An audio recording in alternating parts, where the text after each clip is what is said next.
And I'm still really weird about reacting to videos because I want to get like the permission of the people doing it, unless they're just being like, you don't ever need my permission. Never.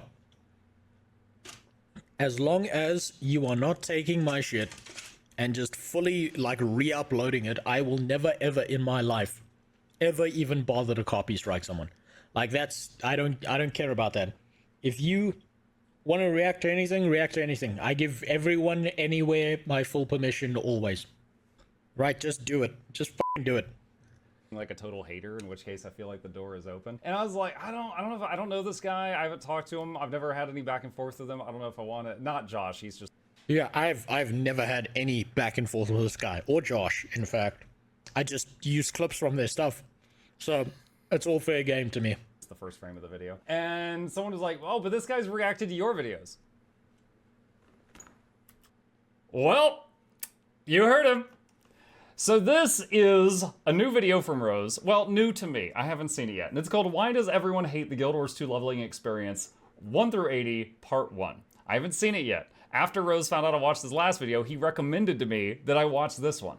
I hadn't gotten around to it yet, but then he posted a third video today that has me in it looking horrified, and it says incite fear in local streamers. So I want to watch the second one before I watch the new one that I'm apparently guest starring in.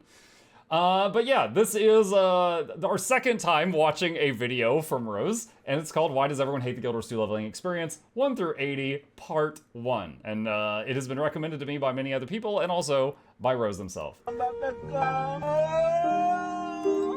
Oh my god, dude, right off the bat. Okay, so in the first video, we had to censor a lot, all right? There was multiple moments we had to completely cut out of it. And I know that this is a scene that was in the first one that Noxxi had to censor before I could have it on my channel. We'll see if we have to do that again. Do you want to know what one of the biggest problems is with trying out an MMORPG like Guild Wars 2 is for the first time? It's much like the difference between taking a vacation to somewhere completely new and actually having to live there. Without even meaning to, you'll find yourself noticing all the good, new, and interesting things that you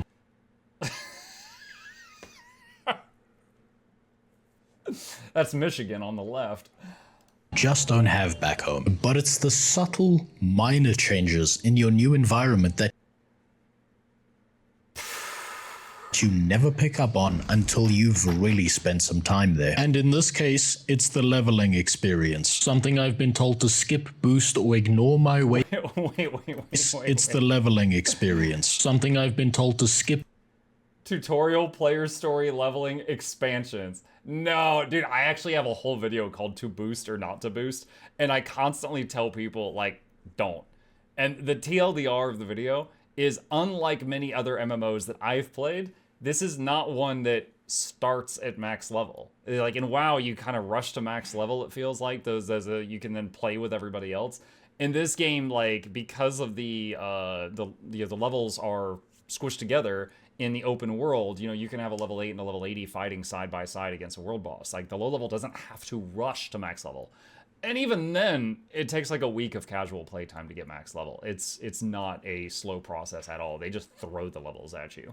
So I'm constantly telling people, don't boost. Like, all it's going to do is give you like 50 abilities all at once, and you're going to be overwhelmed, and you're not going to know what to do with yourself. Boost or ignore my way through completely all the way to level 80, which means I am now forced to look at it because I'm God's drunkest driver, and no amount of dashcam footage is going to save you filthy sinners from what comes next. But mostly because the true test of how good any MMORPG truly is not by its best features, but by its most forgettable ones. This is my journey. Wait. No, you better believe we're gonna pause. Not by its best features, but by its most forgettable ones. That face when you Shadowlands made you more of a, that face when dad would rather be disenchanted than be your dad. That face when your brain lost its space robot. You'll never be as good as Arthas. Oh my god. This is my journey to turn a humble salad from that harmless part of a balanced diet that you keep ignoring. Yes, I saw what some of the other things on the food pyramid said. No, I'm not rewinding this time. Into a gun-wielding, crack-addled war criminal. So So he's doing engineer salad. Welcome to the ultimate review of the Guild Wars 2 leveling experience. The ultimate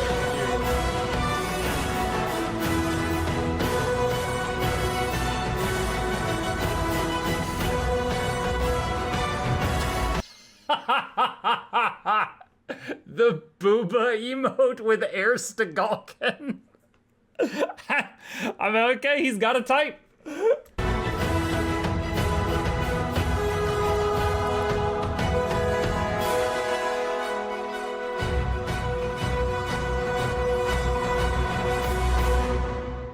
But first, we've got some housekeeping to do. Hey, yo, where are my 6 nipple at?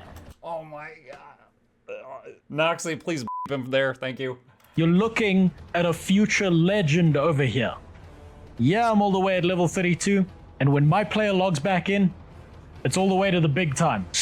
I wonder if for this video, he went out. Rose, let me know when you react to this. Did you go out and buy the cat ear headphones specifically for the Guild Wars videos, or did you already have those on hand? Let me know. Straight to 80, straight to... No. I would have done the meme of the guy doing this and then fading out of existence. Ah, much better. No more fleas, no more alcoholism, no more... Oh my god! Other problems this game reveals about humanity that the devs can do nothing about. Now then, I've already been through... Noxxi, blur that just to be safe.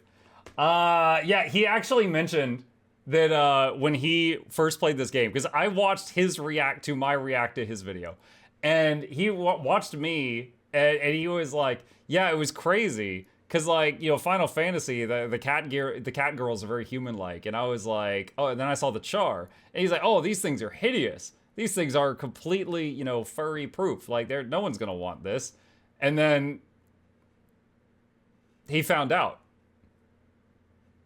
Character creation in my first impression, so let's just get this out the way. Not playing chaw, because I've already done that. Asura are out purely on the basis that I possess too many chromosomes, not too few. And as... We'll circle back to that. Such, cannot fully immerse myself in the role of playing one. Humans are a no-go because I don't want the zoomies who see this to call me default skin. And all the human villagers seem to be under continual attack by Centaur who keep kidnapping all the women. And I don't know about you, but I'm just not the biggest fan of people running off with my property like that. And I'm not going to be choosing Norn because god damn. And so that leaves me with no choice but picking the race of overly aggressive vegans that I know next to nothing about. Surely. It's just taping grass. This won't come to be a choice I end up regretting. And as for a class, well, from the moment I understood the weakness Binaric screeching, yes! of my foliage, it disgusted me. I craved the strength and certainty of steel. Because even if Noxxi, please blur that. You can leave the clip in, but make it blurry. Thank you. turning myself into a pickle is objectively the funniest shit you've ever seen or heard of, I still need to be able to kill things to reach level 80. And so far, what real life has taught me is that there's no magic quite as powerful as pointing a gun at someone. And as for the rest of the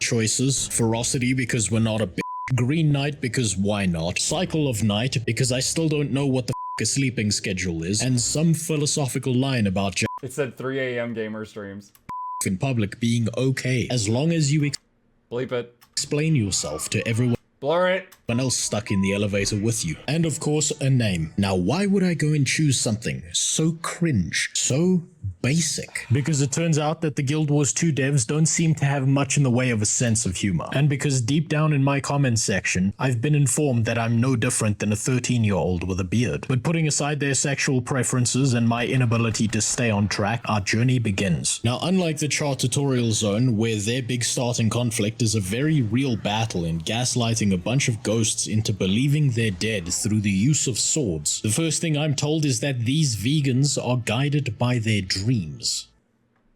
I'm shocked. And currently I've been sent on one such vision quest. In this current dream, our mushroom-induced hallucination guide lets me know I'm an avid new member of PETA, and I've just managed to break into the neighbor's backyard, leaving me with no choice but to rescue these poor, unattended dogs from the abuse of being alive and well taken care of. So far, this is turning out to be far less epic than the chaw tutorial start. And then it's gonna wake up. Because right now we're just on a point-and-click adventure. And that's just about when the tutorial boss spawns in one of the most epic fashions I've ever seen. Now that's what I'm talking about. We've been facing nothing but chihuahuas up to this point, and now instead we get to fight Cupcake. Now this is a pretty decent fight for Did he edit his name? chihuahuas up to this point, and now instead we get to fight Cupcake. Cupcake the Oh my god. Now this is a pretty decent fight for still being a part of the tutorial. The boss has some basic mechanics for you to learn, one health bar, but multiple limbs for you to aim at. Yeah, we saw it the first time.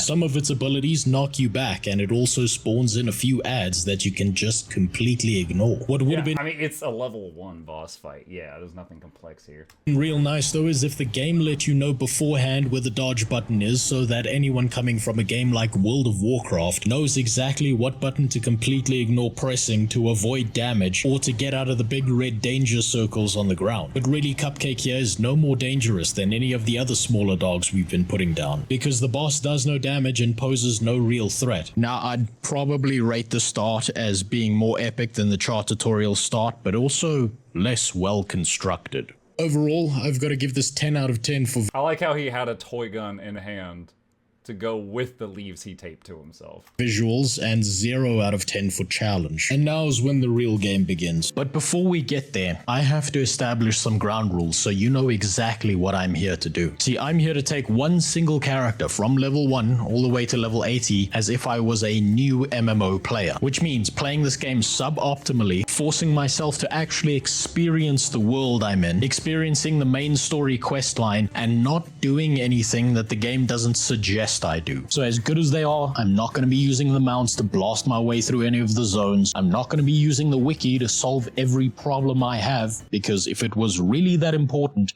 they would have put it in the game, not on a website that I have to look up on a second monitor. Obviously, there's not going to be any power leveling or boosting either, and no skipping my way through any of the cutscenes or dialogue. The only caveat here that I'll give myself is that I will be using the success of my first impressions video to leech high quality bags off of players that are better than Yes. me, because having my bags flooded with a bunch of junk I don't need, and because deep down I'm a lazy bastard and there's absolutely nothing you can do to stop me from taking advantage of a supportive MMO community. Most of all though, I will be heavily comparing Guild Wars 2 to World of Warcraft, I mean, at least he's not dancing on a mailbox and asking for donations, right?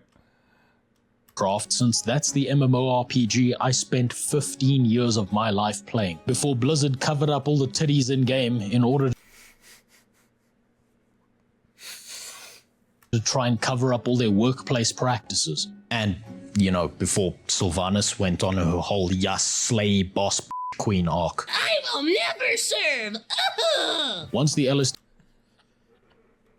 I don't even know that guy's name, but I remember when they like drastically changed the lore in WoW, I remember seeing a viral clip of him going absolutely bonkers about it. overdose had worn off, I woke up to find myself living in the rainforest version of a ghetto. There's no such thing as a paved road as far as the eye can see. The subtle chirp of smoke detectors not having their batteries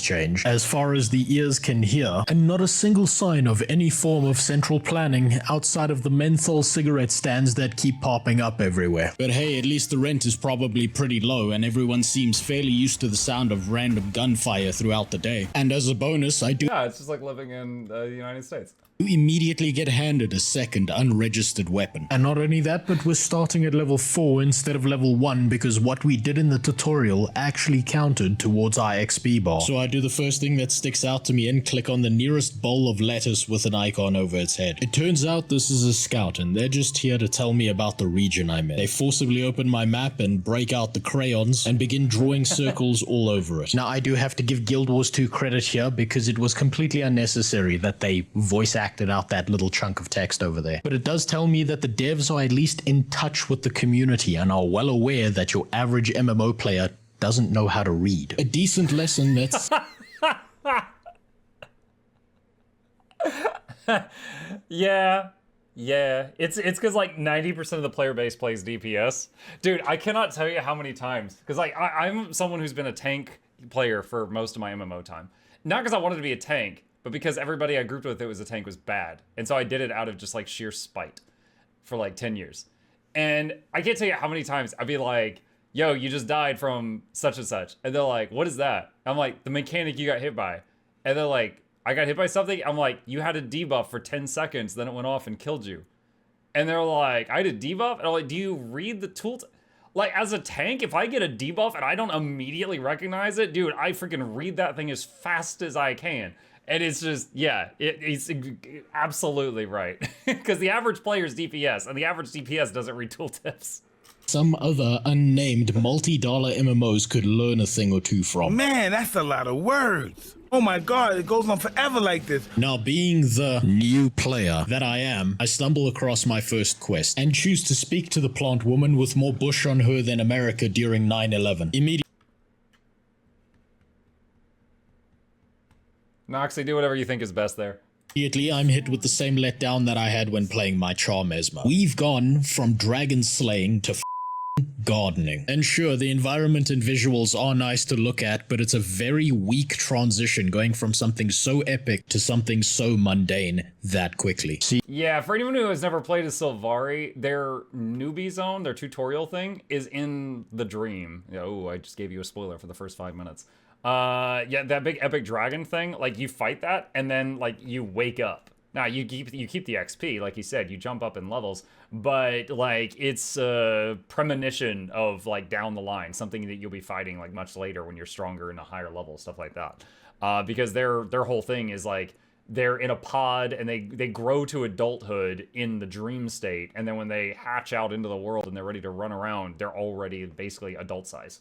the Guild Wars 2 here is breaking one of the cardinal rules of any good MMORPG. You're supposed to start off small, weak, and pathetic. Was that Asmongold? Rules of any good MMORPG. You're supposed to start off small. I'm pretty sure that's Asmongold's head on the body of someone with muscular dystrophy. Weak and I think that might be Asmon again. pathetic. Bet you don't recognize this face without makeup. That's Asmon a third time. I'm kidding. I have no idea who this is. Before slowly building your way up to becoming an unstoppable god as you gain more levels. But here instead, we've started with something big and then immediately moved on to something small. And even worse, by choosing a VeggieTales character, I feel like I've begun reading a story in the middle of a book instead of at the beginning. And outside of the very first cutscene, we have no greater indication as to why we're here. And all that really told us is that we have no free will, and that we're here to be a tool to be used for the greater good of our nation. Because the same way that something fresh off of a factory production line already has a given purpose, so do we. It's fairly obvious that what the Guild Wars 2 devs were going for. I don't know what that was. It looked dirty. It felt dirty. But I don't know what I saw there. Here was the free crack rock strategy, with a strong initial high for the very first player experience of the game. But if you'll follow through to that Why so PG, man? I do a PG stream, Dexies. It's family friendly. That's why I have to bleep stuff. high isn't a good continuation, especially in an MMO, which is a long-term game, then that leaves some people feeling more disappointed than they would be curious as to what's going to happen next. This is likely an issue that's unidentifiable to long-term players, but it might explain why there's this big division between players who try this game for a few hours, feel no need to Look at all those minions in PvP. It does not look like that anymore. ever pick it up again, and those who keep going forget about Wait! Chip is in this video. Happy day. This video just got at least 10% better. this moment and find something they truly love playing. But now I'm just arguing semantics with you, so let's just focus on the gameplay and story instead. The quest design here is pretty decent because it caters to multiple playstyle preferences. By comparison, in a game like WoW, you're expected to find the quest giver, listen to their life story, Oh my God, it goes on forever like locate those targets with a difference of opinion to you, and remove their souls from their bodies with a reasonable amount of force, before returning to said quest giver for a reward or follow-up quest quest that's going to ask you to do the exact same thing all over again to a brand new mob. But in Guild Wars 2, talking to the quest giver is completely optional, and you're at least given more than one way to complete a quest. If you as an MMO player couldn't give less of a shit about all these little individual stories, you're not forced to interact with it. It's true. So real quick, for anyone who has not played Guild Wars 2, if you're in the area of a heart marker, which is the quest icons, it'll just pop up at the top right corner. You don't have to talk to the NPC that has the heart. You just have to be like within the zip code. And then it'll be like let's say it's some guy on a farm. It'll be like, oh, like help me pick apples, or help me kill bandits nearby, or help me use this shovel on any churning earth you see on the ground to pull up these giant worm monsters and then kill them, or milk the cows. You know, there's like Stardew Valley options and there's genocide options. Like, there's many ways you can solve quite a few of these quests. And anytime you do any of those things, the bar fills up, and when it's full, you're done. All you have to do is be in the right zone for the quest to automatically activate. Fill out the progress bar by following the instructions you're given. And when you're done, you can right off to the next zone because the quest also auto-completes for you. Yeah, you do not have to go back to the guy to get the reward either. So you technically never have to talk to him. But after you do the quest, the NPC that was associated with that quest becomes a merchant. So sometimes they sell you interesting things. You do, however, care about the story, you can talk to the quest giver, get more information about the situation, and when you're done, that same quest giver also turns into a vendor that you can use to dump out all the junk filling up your bags, as well as buy things with a currency called karma points. Now, the end goal of every hard quest is just about the same. You're trying to fill up that progress bar over there. But it is at least nice that the game gives you an option on how you intend to do so. I wonder how itchy and annoying those leaves were. Like, I wonder if halfway through recording, he's like, God, I want to get this done as fast as possible so I can take these leaves off. So, where the system falls short though is in its lack of greater lore exposition. It's almost always small problems that you're solving for the locals that don't actually tell you anything about the world you're in. Also, how the game gives you your reward for completing a quest isn't that great because it just feels somewhat detached from the gameplay experience itself. Guild Wars 2 here is breaking a second cardinal rule of a good MMO by expecting its players to have a functioning pair of eyes and not be completely retarded. Because do you see that little shiny pop-up in the bottom right-hand corner? Yeah, neither did I until 2 whole levels later. But as my character continues to grow like an undiagnosed tumor, the quest reward pop-ups aren't the only notifications I get, as the game is nice enough to throw up a few windows whenever I hit a new level. This is a decent system for making sure that you're not as lost when leveling up as you would otherwise be. At this stage though, levels are coming fast and I can already see several issues just over the horizon. The first is that at level 7 the game very quickly tries to get new players right into the pay-to-win shop. And if you're a person who likes living in denial and doesn't know why this is a pay-to-win shop, well then congratulations, I made an entire video just for you a while back. But more significantly than that, and directly affecting gameplay, is that these hard quests... Yeah, we talked about this. Like, I reacted to Rose's last video, and there was a section where he talked about that, and then when I watched his reaction to my reaction to his video, he clapped back about it. We definitely partially agree and partially disagree. Like, one, you can, as a brand new player, come into this game, and if you slam down your wallet, if you had infinite money and you just slap that on the counter, you could get a legendary weapon. Now, your weapon just has stats just like your chess piece has stats, right? Like, so having one single legendary weapon and then crap everything else and not knowing how to play the game, you're still going to die immediately. It's not going to be a big power increase, which is the reason most of the player base don't care that that's an option. However, the legendary armor as well as ascended armor, which is the second best, are not tradable. So you could get third best equipment if you had infinite money and threw it on the store. So we don't really have many problems with like bots or anything like that. There are some from time to time, but in my experience, compared to like WoW or Black Desert Online, just far less in this game than those because of the systems in place in the game. Aside from that, the gem store is mostly convenient stuff and cosmetic stuff. Now he is right. Yeah, if you go into the game, throw down a bunch of money, get more bag space, is your life a little bit better than someone who didn't? Yes, I have to give him that. Yeah, it is. It is.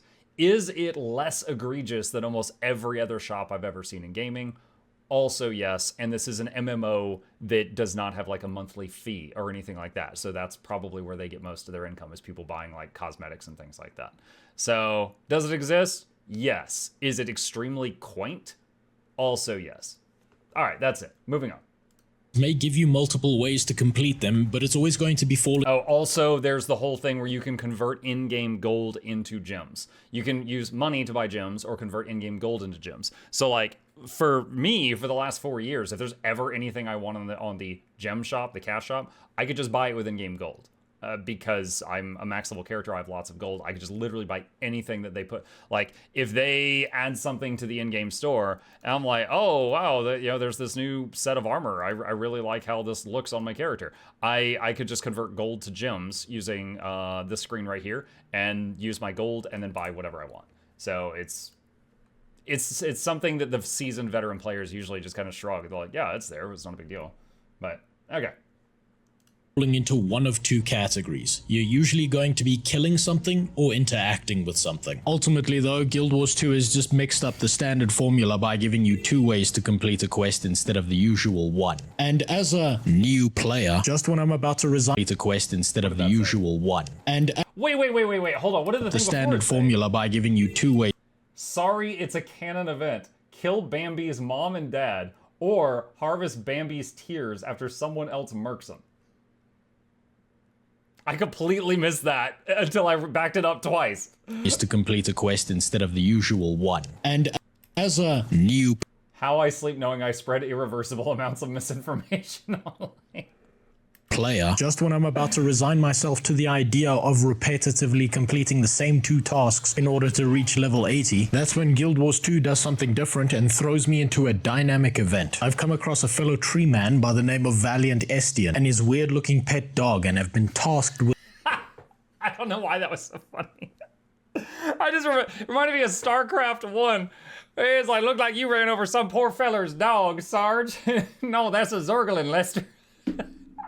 protecting them while they investigate a nearby cave. Suddenly, those hard quests seem even less appealing than they were before, as now I get to interact with quests that actually change the world around me. Now, this doesn't make the hard quests bad for existing. They're just the same bland industry standard that you'll see across all other MMOs. The problem is, the game has now told me that I could be doing far more interesting things instead of these. An invincible necromancer who keeps skipping leg day pops up before us and puts down Estian's pet, and it's up to us to cease his shenanigans. As the dynamic event ends, and before disappearing, the necromancer mentions a name to us. Something that might mean very little to us right now, but acts as a decent setup for future events. That was a good usage of that clip. Finally, we're getting some story. Aside from that, not too much sticks out here while leveling. I have learned that the plant people are not only sentient, but plants farming plants to eat plants to get enough sustenance to farm plants to get enough sustenance to eat plants to get enough sustenance to farm. But also cannibals, and have an extreme prejudice against those who keep washing up on our shoreline without a passport. After a short while of grinding out those are zombies, just to be clear. some XP, I finally click on a floating map that gives me enough experience to hit level 10. And now's when things start getting interesting, since I've now unlocked the main story questline. Overall, this really isn't a bad start for Guild Wars 2 to give a completely new player, but I just can't help but notice that it doesn't give a new player much incentive to want to hit level 10 in the first place. It just feels like a bit of a missed opportunity that you have to wait all the way until level 10 to get hooked into the main story questline, instead of getting it handed to you at level 5 or 6, which gives you a more immediate reason to care about the game. Thankfully though, I can agree with that. I can completely agree with that. But basically the way the game works currently is, at level 1 you got the tutorial, and at level 10, 20, 30, 40, every 10 levels you will get another pop-up for the main quest line. And you can leave it there and do it later if you want, or you can do it right then, and then there'll be a whole bunch of stuff, and then you maybe get a level or two working on that, and then it's come back when you get to the next 10th level. And then, that's the level 10 and 20 and 30 quests are related to the choices you made at character creation. After that, they kind of start, the branching paths of all the different characters that you could start with start to come together. So from 30, 40, 50, 60, something like that, you choose one of 3 factions to join, like everybody does. And then by level 80, all those paths have combined into the Zytam story, which is where everything comes together.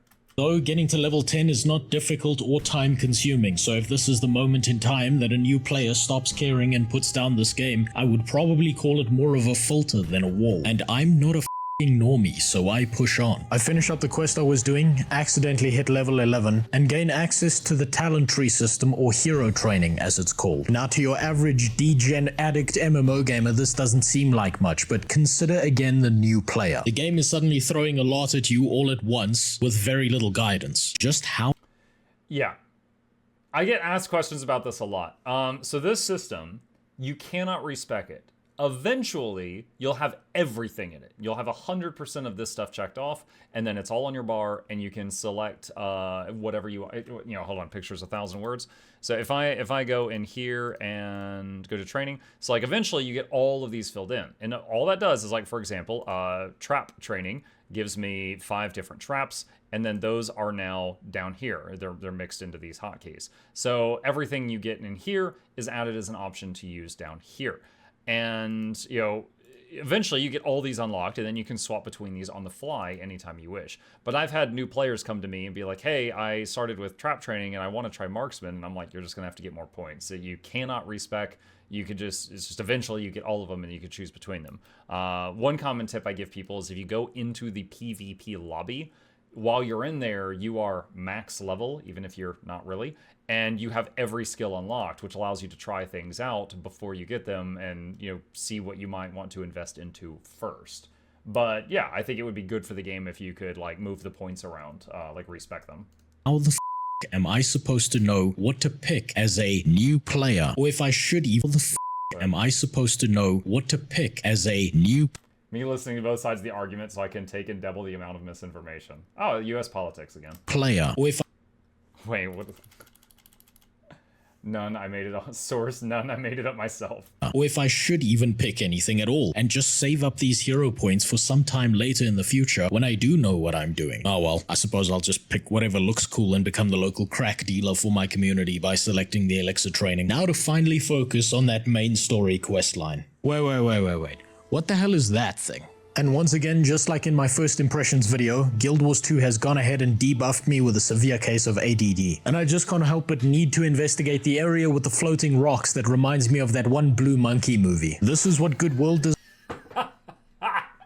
design looks like. You can't help but want to find out what the hell is going on within a particular area. And here's where I also come across my first hero challenge and learn that I can pick up hero points throughout the world by going to specific locations or interacting with specific NPCs. Suddenly I don't feel so bad for having dumped some points into the Heisenberg tree. And that right Yeah, hero point challenges are all either like pick up a thing and interact with it, or kill something if it's like a mini boss. there's a sign of well thought out game design. I was just introduced to the hero There's this one I remember in the human starting area where you pick up an item and you have to eat it, and if you're not paying attention, you can carry it around for like days, weeks, and not realize you have like a hero point unclaimed in your bag because you had to eat like it was like a magic apple or something. I don't remember, but have done that before. point system, had a mild dilemma about spending these points, and then been told by the game that it's okay to screw up and that you won't be punished as a new player for spending your points because you can always go out into the open world and find more if you need them. And I didn't need to read a single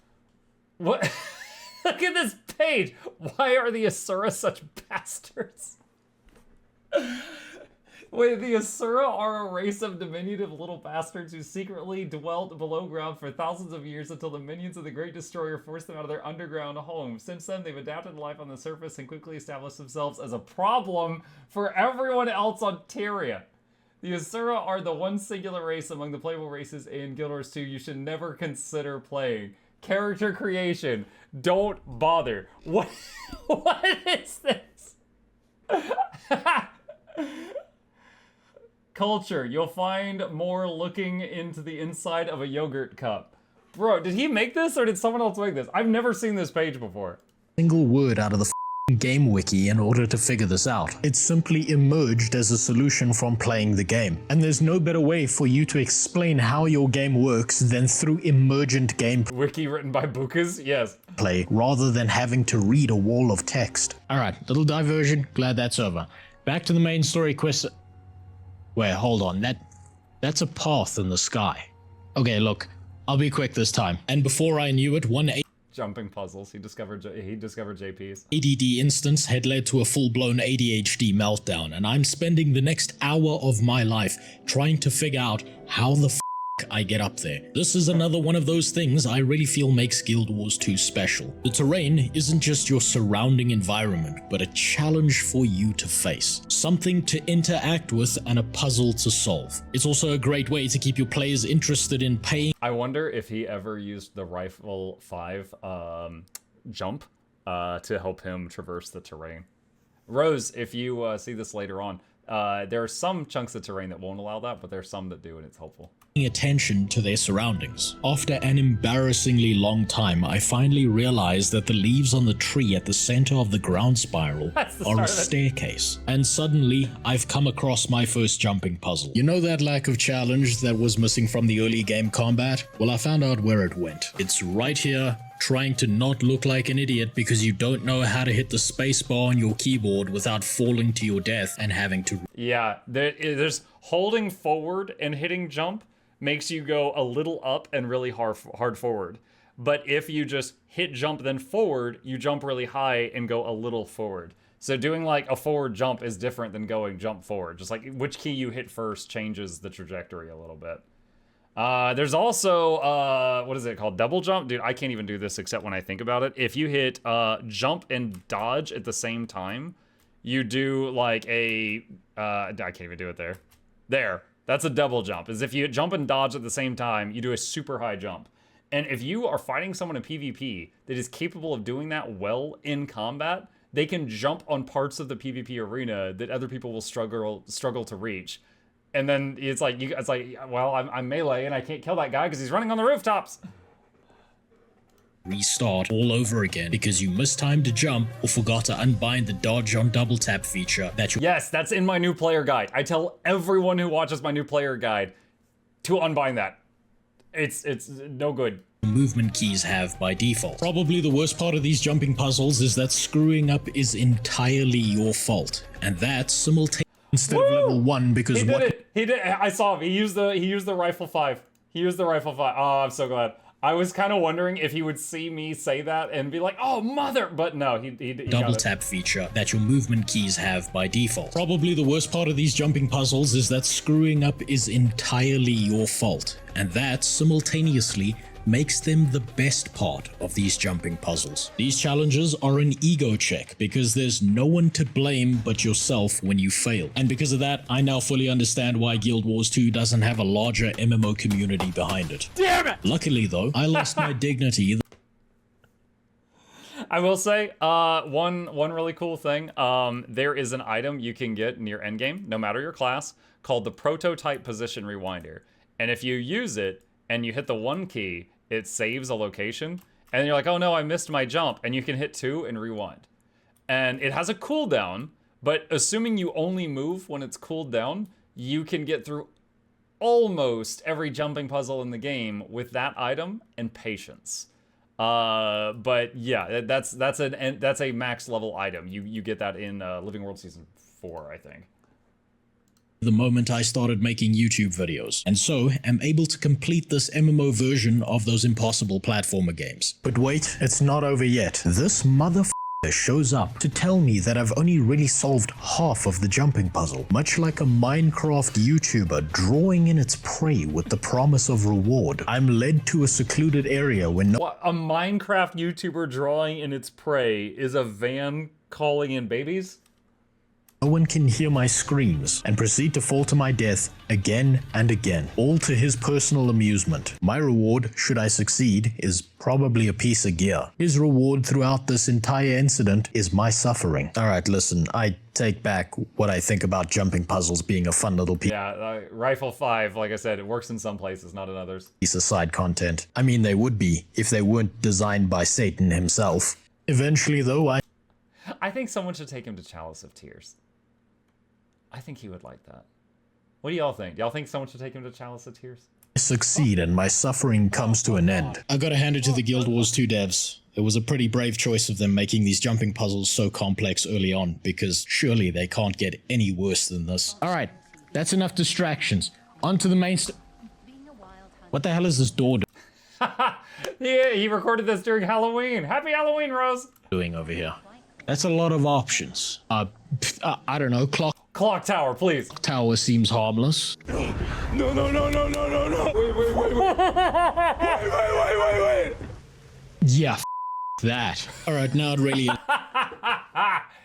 Remember when I said that if you have the position rewinder, with a bit of patience, you can get through almost every jumping puzzle in the game? That is one of the reasons I said almost. So that is a jumping puzzle where you're going up a tower, but lava is rising beneath you. You have to stay moving and landing those jumps the whole time in order to make it through it. And if you're like, oh man, that sounds really challenging, that's not for me, please know that a 6-year-old has done it. Noxxi, roll a few seconds of the clip, please. Lettuce I made. Okay, now wait. Also, Lorenity did it running backwards last year, and she did it once with her feet. I think she had like a Wii balance board hooked up to the movement controls, and she had a camera showing that her hands are off the keyboard, and she did it with her feet. It's time to get back on track. I'm 4 levels above where I should be, and I enter the Sylvari city called The Grove for the very first time. It's not much to look at. Its layout is multi-layered and confusing as all hell, but it is just about what I would expect if I were to ask a bunch of vegetables to construct a city for me. Now, some of the less progressive members of the MMO community might put this down to the Sylvari having a lack of schools or any kind of formal education, but I can promise you that the cause of our suffering is purely socioeconomic in nature, and entirely the fault of the Asuran elite who keep kidnapping. Malomedes was unfortunate enough to be the first Sylvari to meet with another race, the Asura. Hey, Lamal. Yeah, in the story, so the Asura, just like, you know, any race in the game, have good guys and bad guys. And the first Asura that the Sylvari ever met was basically a evil mastermind psychopath. And he experimented on them. So the Sylvari were like, okay, well, cowabunga it is, and they were ready to go to war. And the other Asura were like, yo, he doesn't speak for us. And the Asura and the Sylvari teamed up in one of the newbie areas. This is literally a newbie story to fight this guy. But yeah, a lot of them got tortured, a lot. All of our mathematicians. So after getting sidetracked a few more times, I finally worked my way towards the storyline quest I said I'd have a laser-like focus on a few Like 5 hours ago? Hours ago. At this level, I'm still an unkillable god of destruction, and the Lettuce Knight was also dumb enough to bring a knife to a gunfight. Aside from that, I'd be lying to you if I said I remembered much of the early game story aside from a sweet potato that forgot how to wear pants. And also rescuing some guy whose foolproof plan to defeat the guy in invincible leaf armor is to hit him with a hammer. I also learned that our arch nemesis, the Salad Man, is part of a rival gang in our corner of the produce supermarket aisle that prefers the color purple to green. Look, there's not much explaining that needs to be done here. They're kind of the edgy reflection of our own faction. You can tell by their name, the spikes on the armor, and the fact that they're probably still listening to Evanescence to this day. But as we continue down this quest line, something begins to dawn on me. Do you know how I can tell that something's missing from the story of Guild Wars 2 here? I don't remember the name of a single plant person that we've come across so far. The only exception to that rule is probably Kale over here, and I remember her because the game's told me her name over and over again through repetition more than anything else. The problem with the main story quest line up to this point is that it's given me very little reason to care on a personal level, because none of what's really happened so far necessitates the involvement of my character at all, aside from once upon a time having a dream about fighting the green M&M because that's what I chose in the character creation screen. It's like being the eternal third wheel in a relationship. I have no idea what that clip is from. Tail enjoyer. Cool shit is happening around you. Noxxi, let's just cut this entire part out. And look, I do understand that Guild Wars 2 is a game of multiple stories. Like, I know it didn't show it, but you know, I know, we all know. Let's just slice out that section and just put that over there.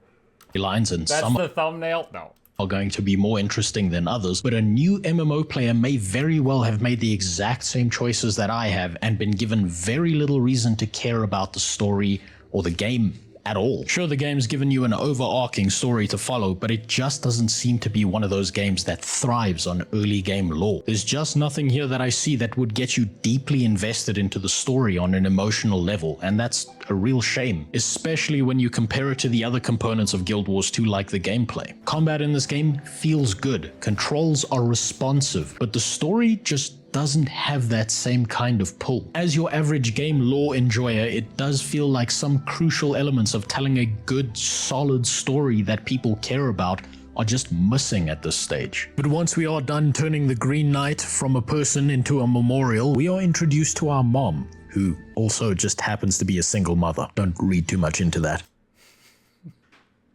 She's probably also picking up all those welfare checks because turns out she's also the mother of each and every single Sylvari in existence. It's at this point in time that realization I'm just imagining more Dramoth filling out welfare checks.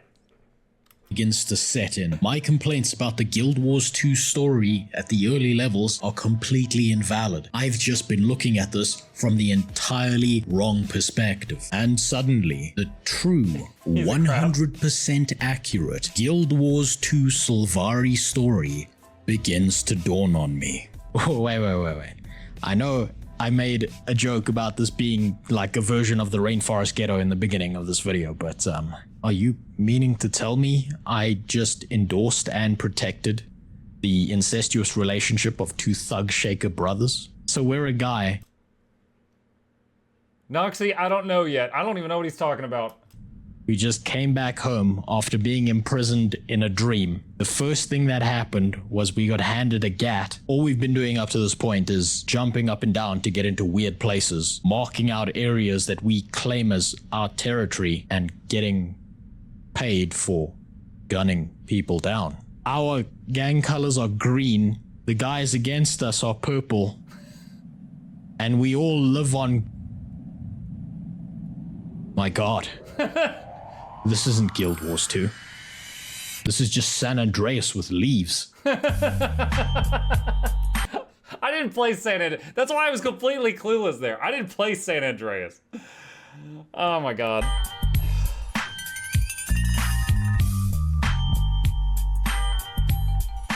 Long-term Sims. Are these just patrons? Discord meme lords.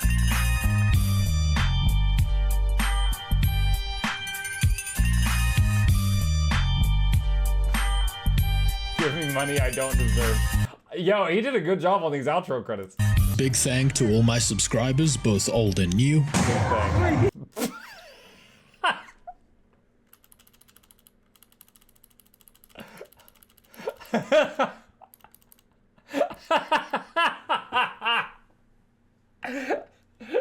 Like that meme of Michael Jordan that just says "muck them kids."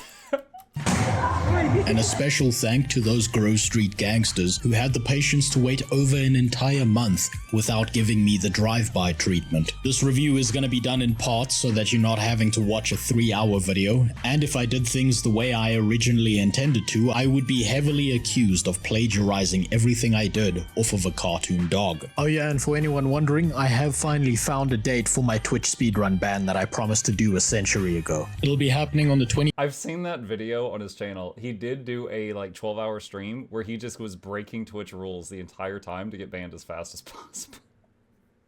And it was long enough ago that he has since been unbanned and is now streaming normally, but he has the whole thing recorded on his channel. 28th of January, and I'll be dual streaming it over to Kick because I have a real feeling that I'm gonna get banned before I get to do all the things I want to on stream. Still picking a time though, so look out for that announcement in the future. But anyway, more content soon. Happy New Year. Bye.